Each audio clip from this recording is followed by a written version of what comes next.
नमस्कार, मी सिद्धेश ताकवले आणि आपण पाहता माझा मिड डे. या बुलेटिनमध्ये आपल्या सगळ्यांचं स्वागत. बुलेटिनच्या सुरुवातीलाच बातमी आहे अक्षय शिंदे बनावट चकमकी संदर्भातली.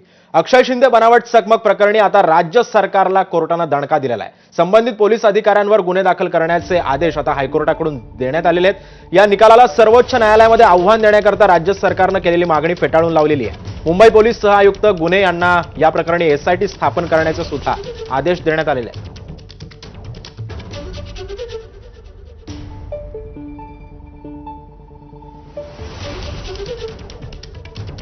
त्यामुळे आता कोर्टानं जो आहे तो राज्य सरकारला अक्षय शिंदे एन्काउंटर प्रकरणी आता दणका दिलेला आहे. संबंधित पोलीस अधिकाऱ्यांवर गुन्हे दाखल करण्याचे सुद्धा हायकोर्टानं आता आदेश दिलेले आहेत. आता या निकालाला सर्वोच्च न्यायालयामध्ये आव्हान देण्याकरता राज्य सरकारनं देखील केलेली मागणी जी होती ती सुद्धा फेटाळून लावलेली आहे.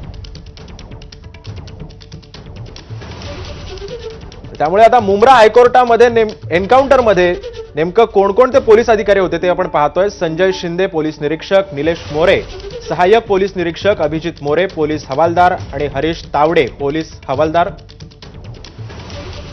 या संदर्भात अधिक माहिती देतात आमचे प्रतिनिधी अमेय राणे आपल्यासोबत आहे. अमेय, नेमकं सध्या आता हे काय नेमकं याच्यामधले काय अपडेट्स येतात आता समोर?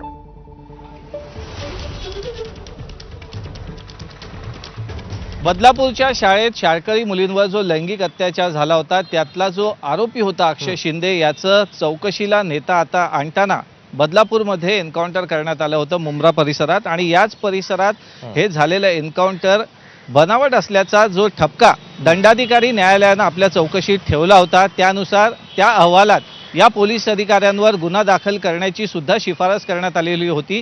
परंतु राज्य सरकारने याच्या विरोधात भूमिका घेत जोपर्यंत या प्रकरणात एसआयटी स्थापन करण्यात आलेली आहे त्यांचा चौकशी अहवाल येत नाही तोपर्यंत या संबंधित अधिकाऱ्यांवर आम्ही गुन्हा नोंदवणार नाही अशी भूमिका हायकोर्टात घेतली होती. मात्र यावर हायकोर्टाने तीव्र नाराजी व्यक्त केलेली होती आणि या प्रकरणी नंतर मग कोर्टाने स्वतःहून याचिका चालवली. कारण की अण्णा शिंदे यांनी आपल्याला याचिका चालवायची नसल्याचं अचानक कोर्टात सांगितलं होतं. त्यानंतर हायकोर्टाने या प्रकरणी सुमोटो याचिका दाखल केली आणि या प्रकरणाचा निकाल अखेरीस आज हायकोर्टानं देत संबंधित अधिकाऱ्यांवर या प्रकरणी गुन्हा नोंद करण्याचे आदेश जारी केलेले आहेत. हा तपास आता यापुढे मुंबई पोलिसांकडे सुपूर्द करण्याचे सुद्धा आदेश देण्यात आलेले आहेत. मुंबई सहआयुक्त क्राईम म्हणजे गुन्हे विभागाचे सहआयुक्त लक्ष्मी गौतम यांना 2 दिवसात या प्रकरणी एसआयटी नवीन एक विशेष दल स्थापन करून त्यांच्याकडे ही सगळी कागदपत्र सोपवण्याचे आदेश जारी करण्यात आलेले आहेत. त्यामुळे या संबंधित अधिकाऱ्यांवर ज्यांचं नेतृत्व संजय शिंदे हा आधीच वादग्रस्त पार्श्वभूमी असलेला पोलीस अधिकारी करत होता या प्रकरणात सामील होते त्यांच्यावर आता गुन्हा दाखल होणार आहे. त्याची हायकोर्टानं तसे आदेश मुंबई पोलिसांना जारी केलेले आहेत. राज्य सरकारनं या आदेशाला मुंबई पोलिसांना जारी केलेले आहेत.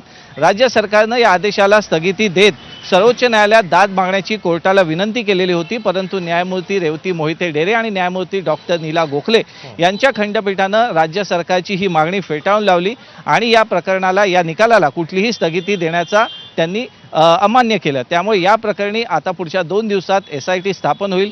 त्या एसआयटीला तपास करून आणि आधी या पोलीस अधिकाऱ्यांविरोधात गुन्हा नोंद करावा लागेल आणि मग पुढचा तपास होईल. त्यामुळे एक प्रकारे राज्य सरकारला बदलापूर एन्काउंटर प्रकरणी कुठेतरी एक मोठी चपराक बसलेली आहे. कारण की जी भूमिका हायकोर्टात तू सोबतच राहा. पण आता ठाकरे गटाच्या नेत्या सुषमा अंधारे सध्या आपल्यासोबत